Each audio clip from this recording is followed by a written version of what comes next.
ಕನ್ನಡದ ಪ್ರಖ್ಯಾತ ಪೋಷಕ ನಟರಲ್ಲಿ ಅಚ್ಯುತ್ ಕುಮಾರ್ ಕೂಡ ಒಬ್ರು.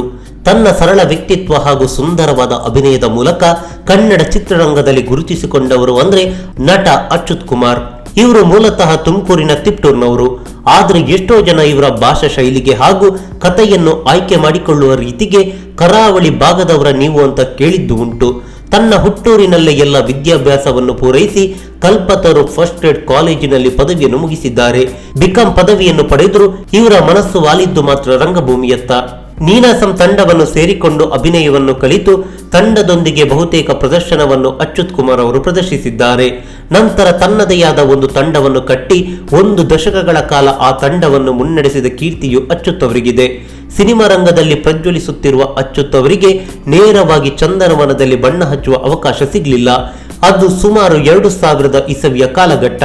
ಆ ಸಂದರ್ಭದಲ್ಲಿ ಕನ್ನಡ ಧಾರಾವಾಹಿ ಲೋಕವನ್ನು ಖಾಸಗಿ ವಾಹಿನಿಗಳು ಆಳ್ವಿಕೆ ನಡೆಸ್ತಾ ಇರಲಿಲ್ಲ. ಆಗ ದೂರದರ್ಶನ ಡಿಡಿಯಲ್ಲಿ ಮಾತ್ರ ಧಾರಾವಾಹಿಗಳು ಬರ್ತಾ ಇತ್ತು.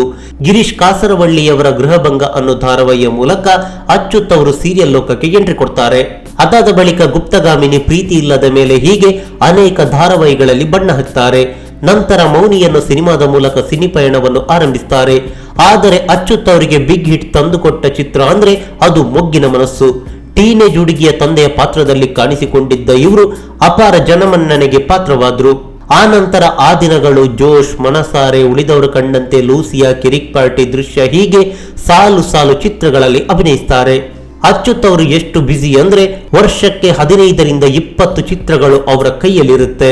ಈ ತನಕ 100ಕ್ಕೂ ಹೆಚ್ಚು ಚಿತ್ರಗಳಲ್ಲಿ ಅಭಿನಯಿಸಿದ್ದು 3 ಫಿಲ್ಮ್ ಫೇರ್ ಅವಾರ್ಡ್ ಹಾಗೂ 2 ರಾಜ್ಯ ಪ್ರಶಸ್ತಿಯನ್ನು ತನ್ನ ಮುಡಿಗೇರಿಸಿಕೊಂಡಿದ್ದಾರೆ. ಉಳಿದಂತೆ ಸಾಕಷ್ಟು ಪ್ರಶಸ್ತಿ ಸನ್ಮಾನವನ್ನು ಕೂಡ ಅಚ್ಯುತ್ ಅವರು ಸ್ವೀಕರಿಸಿದ್ದಾರೆ. ನೈಜ ಅಭಿನಯದ ಮೂಲಕ ಕನ್ನಡಿಗರ ಹೃದಯವನ್ನು ಗೆದ್ದಿರುವ ಅಚ್ಯುತ್ ಅವರು ಇನ್ನಷ್ಟು ಚಿತ್ರಗಳಲ್ಲಿ ಅಭಿನಯಿಸಿ ತಮ್ಮ ಕಲಾ ಪ್ರದರ್ಶನವನ್ನು ಜಗತ್ತಿಗೆ ಸಾರಲಿ ಎನ್ನುವುದೇ ನಮ್ಮ ಆಶಯ. ನಮಸ್ಕಾರ.